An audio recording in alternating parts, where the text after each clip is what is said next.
ஒரு அமைதியான கிராமத்தில் அருண் என்ற இளைஞன் வாழ்கிறான்.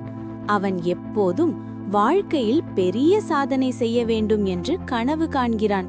ஆனால் பல தடைகள் அவனை தடுக்கின்றன. ஒரு நாள் அவன் மனம் உடைந்து காட்டுக்குள் நடந்து செல்கிறான். அங்கே அவன் ஒரு அமைதியான ஞானியை சந்திக்கிறான். அந்த ஞானியின் பெயர் ஆனந்தர். வெள்ளை ஆடை அணிந்த அமைதியான முகம், மென்மையான குரல், கண்களில் கருணை. அருணின் கவலையை கவனித்த ஆனந்தர் அவனை அருகில் அமர வைத்து பேசுகிறார். வாழ்க்கையில் பிரச்சனைகள் வருவது தோல்வி அல்ல, அதை விட்டு விடுவதுதான் தோல்வி என்று ஆனந்தர் கூறுகிறார். பிறகு அவர் ஒரு சிறிய விதையை அருணின் கையில் கொடுக்கிறார்.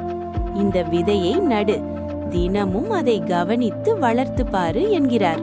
நாட்கள் கடக்கின்றன. மழை, வெயில், காற்று எல்லாவற்றையும் தாண்டி அந்த விதை ஒரு பெரிய மரமாக வளர்கிறது. அதை பார்த்து அருண் உணர்கிறான். அவன் புரிந்து கொள்கிறான், பொறுமை, முயற்சி, நம்பிக்கை இருந்தால் வாழ்க்கை மாறும்.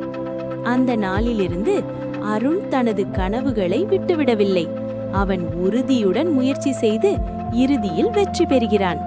நம்பிக்கை வைத்த மனம் இருந்தால் எந்த தடையும் வாழ்க்கையை நிறுத்த முடியாது.